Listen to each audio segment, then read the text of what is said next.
Building a basketball super team is not as simple as stacking talent. It's a delicate balance of strategy, sacrifice, and strict tactical discipline. When a roster is filled with all-stars, MVPs, and franchise cornerstones, the biggest challenge usually isn't the opponent on the other side of the court. The real challenge comes from within. Every player on a roster like this is used to being the centerpiece of their own team. They are the offensive engines, the first option, the players who control the tempo and dominate the ball. But when those same stars put on the Team USA jersey, the entire ecosystem changes. They are no longer asked to carry the entire system. Instead, they must become highly specialized, efficient pieces within a much larger machine. That transition, from alpha star to disciplined role player, is one of the toughest psychological and tactical adjustments in international basketball. Today, we're going beyond the clickbait headlines. We're ignoring the toxic online narratives about jealousy, envy, and locker room drama. This isn't reality television. This is basketball analysis at the highest level.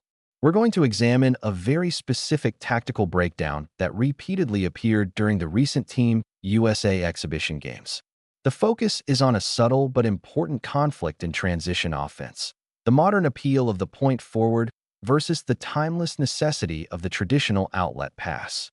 At the center of this discussion are two very different but incredibly talented players: Angel Reese, one of the most dominant interior forces in the game, and Caitlin Clark, arguably the most dangerous transition point guard of her generation. What we're seeing on the court isn't a soap opera. It's a clash of basketball philosophies, a disruption in offensive hierarchy, and a powerful reminder that role discipline is the foundation of championship basketball. To understand this tactical issue, we first need to look at how the role of the modern big has evolved. In today's game, positional lines have blurred dramatically. Players like Nikola Jokic and Giannis Antetokounmpo frequently grab defensive rebounds and immediately push the ball up the floor themselves, a tactic known as the grab and go. When used correctly, it's extremely effective because it prevents the defense from organizing and matching up properly. A big player leading the fast break often forces a smaller guard to pick them up, instantly creating a physical mismatch. Angel Reese is an incredibly talented and versatile athlete who has been working to expand her perimeter skill set. When she grabs a rebound, her instinct, driven by her athleticism and the modern style of the game, is to put the ball on the floor and push the pace herself, acting as a point forward. On many teams, that approach is not only acceptable, it's encouraged. But Team USA isn't a normal team. Angel Reese grabs the board. Damn, says Caitlin, get the out my way. uses her right forearm to shield Caitlin. Let's break down this possession with precise attention to biomechanics and basketball strategy. The ball caroms off the rim, and Angel Reese, using her elite positioning and strength, secures the defensive rebound. Immediately, Caitlin Clark slides into her peripheral vision, hands ready, positioning herself as the primary outlet. Textbook fast break protocol. The most efficient way to advance the ball is through a quick pass, not by dribbling it up the court. Instead of delivering the simple, fundamental outlet pass, Reese turns inward, shielding the ball from her own point guard, and attempts to push the break herself. From an analytical standpoint, this is a critical tactical error.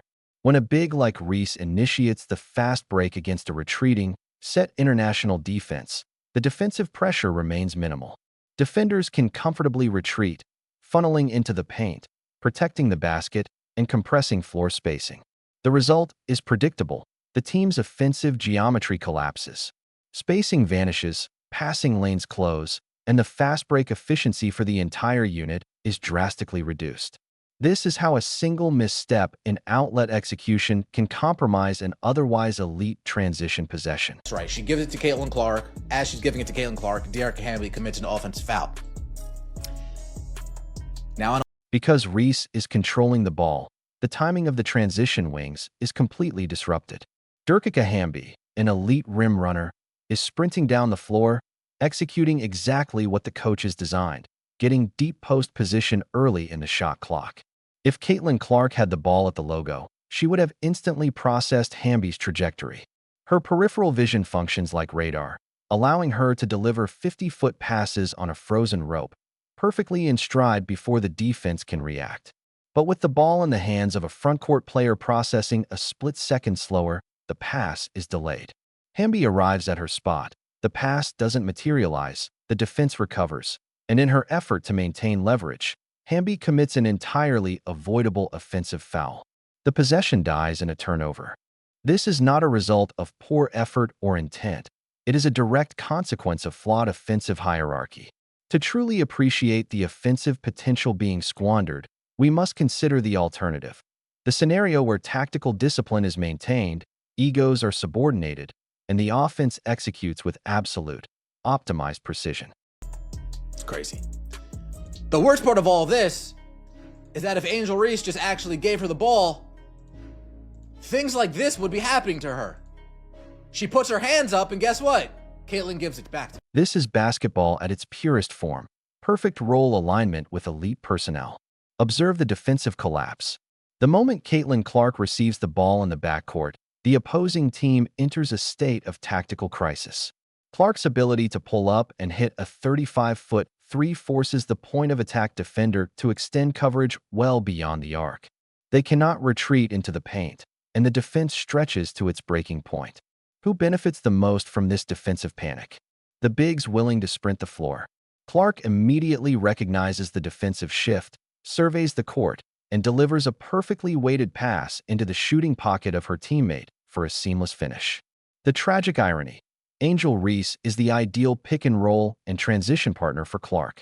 Their skill sets are not just compatible, they are perfectly synergistic. Clark manipulates defenses with her vision and passing speed. Reese thrives as a physical, relentless finisher in motion. This combination has worked flawlessly in the past. No hypotheticals required. The results speak for themselves. Over here, we could go back 2 years, rookie season, in the All-Star game. Caitlin Clark, Angel Reese running the floor together in the All-Star game. Boom. Attack the middle. There's Angel Reese. Defense collapses. Drop off. Angel Reese, bucket. I mean, Take a look at this all-star footage. It's the blueprint for elite basketball execution, and it's exactly what should have other teams running scared. Clark signals for the screen. Reese sets a crisp, legal pick and rolls hard to the rim. The defense, terrified of Clark's perimeter shooting, collapses two defenders onto her, a hard hedge or blitz. By doubling Clark, they surrender the rest of the floor. Clark stays calm, reads the blitz instantly, and delivers a soft, perfectly timed pocket pass to a rolling Angel Reese. Reese catches it in stride, attacks the now unprotected rim, and scores effortlessly. This is basketball in its purest, most unguardable form. There's no need for isolation plays, hero ball, or experimental point-forward schemes. It's a numbers game. Draw two defenders out, punish the advantage inside. So why do breakdowns happen? Why would a player like Reese, who can dominate simply by running the floor and receiving passes from a generational playmaker, feel compelled to hijack the transition offense? The answer lies in timing, hierarchy, and role clarity. When the system is perfectly executed, every player benefits. But without discipline and proper offensive structure, even the best talent can underperform.